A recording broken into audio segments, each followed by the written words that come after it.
मेरा पति था जो पर स्त्री को अपनी पत्नी बनाना चाहता था, और एक राम तुम हो स्त्री की छाया देख करके भी खड़े होकर मां से संबोधित करना। दोस्तों, आज हम आपको एक ऐसी सच्ची भक्ति की एक ऐसी सत्य घटना बताने जा रहे हैं, एक संत और सेठ की कहानी, जिसमें संत का भगवान पर इतना अटूट विश्वास है कि वो प्रसाद में जहरीला भोजन खाने से भी परहेज नहीं करता।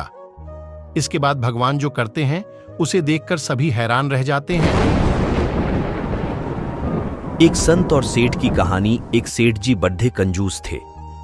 एक दिन उन्होंने दुकान पर बेटे को बैठा दिया और बोले कि बिना पैसे लिए किसी को कुछ मत देना, मैं अभी आया। अकस्मात एक संत आए जो अलग अलग जगह से एक समय की भोजन सामग्री लेते थे। लड्ढके से कहा, बेटा जरा नमक दे दो। लड्ढके ने संत को डिब्बा खोलकर एक चम्मच नमक दिया। सेठ जी आए तो देखा कि डिब्बा खुला पडीडियाछा था। सेठ जी ने कहा कि क्या बेचा? बेटा बोला, एक संत जो तालाब पर रहते हैं उनको एक चम्मच नमक दिया था। सेठ का माथा ठनका। वो बोले, अरे मूर्ख, इसमें तो जहरीला पदार्थ है। जब सेठ जी भागकर संत के पास गए, तब तक संत भोजन बनाकर भगवान का भोग लगाकर खाने की थाली लेकर बैठ चुके थे। सेठ जी दूर से ही बोले, महाराज रुकिए, आप जो नमक लाए थे नमक नहीं था बल्कि जहरीला पदार्थ था। कृपा करके आप ये भोजन न करें। संत जी बोले, भाई हम तो प्रसाद लेंगे ही, क्योंकि भोग लगा दिया है। भोग लगाकर भोजन छोद्याच नहीं सकते। अगर भोग नहीं लगता तो भोजन बेशक छोद्याच देते। ये कहकर संत ने भोजन को प्रसाद समझकर खाना शुरू कर दिया। सेठ जी के होश उड्डीआच गए। वो रात भर वहीं बैठे रहे। सेठ को रह रहकर ये चिंता सता रही थी कि अगर संत को कुछ हो गया तो बद्दी बदनामी होगी।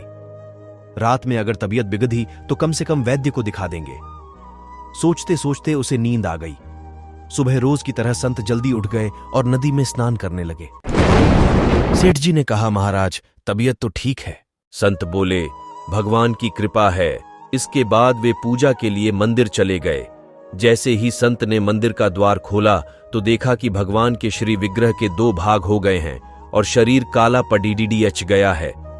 ये देखते ही सेठ को सब समझ आ गया कि भक्त के अटल विश्वास को देखकर भगवान ने भोजन का जहर भोग के रूप में स्वयं ग्रहण कर लिया और भक्त को प्रसाद ग्रहण कराया। इसके बाद सेठ ने तुरंत घर जाकर बेटे को दुकान सौंप दी और स्वयं संत की शरण में आकर भगवान की भक्ति करने लगा। प्रेम से और दिल से कह दो, मां।